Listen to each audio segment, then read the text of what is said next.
pronounced Sunka. It is a Philippine manankala game that is played on a wooden block with 2 rows of 7 circular holes and 2 large holes at both ends called heads, wherein the players compete to obtain more stones than the other. The Aklanon people still call the game Kugit, which was the first recorded name of the game. Sunka tournaments are held around the world, the biggest one being the annual event at the Kadayawan Sports Festival in Davao. It is known that Sunka improves mathematical thinking and teaches patience and observation skills. The John W. Harvey Elementary School in Chicago, Illinois uses Sunka to help children with dyscalculia. In past times, Sunka boards were also used for mathematical calculations, which were researched by Indian ethno-mathematicians. How is it played? To begin a new game, you must place the board horizontally between the 2 players so that each player has 7 houses or holes in front of him, and the head should be at the far ends to the left and right. Each player controls the 7 holes on his side of the board and owns the head to his right. The goal is to accumulate as many pieces in your own head. Each small hole initially contains 7 counters, or sigay, usually cowrie shells, but you are free to use what's available, for example, pebbles. Each player has 49 game pieces, equally distributed to each of their holes, 7 pieces in every hole, except the heads which remain empty at the start of the game.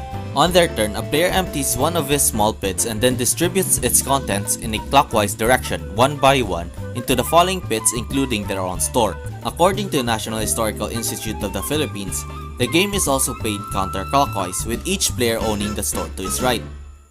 If the last stone falls in a non-empty small pit, its contents are lifted and distributed in another lap. The first move is played simultaneously. After that, players take turns alternately.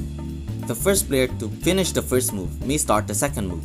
However, in face-to-face play, one player might start shortly after his opponent so that he could choose a response which would give him an advantage. There is no rule to actually prevent such a tactic.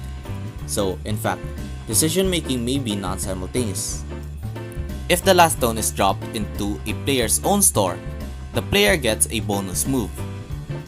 If the last stone is dropped into an empty pit, the move ends, i.e., it is dead.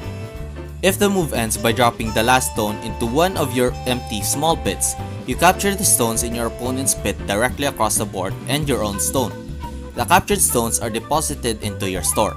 However, if the opponent's pit is empty, nothing is captured. You must move if you can. If you can't, a player must pass until he can move again. How do you win a game of Sunka? The game ends when no stones are left in the small pits. The player who captures the most stone wins the game. With the country still being placed under a strict lockdown, playing some Sunka might serve as a fun addition to the list of recreational activities you can do at home. While doing so, you'd be helping the traditional pastime live on even in this modern era. So take your time, unplug, and play some Sunka.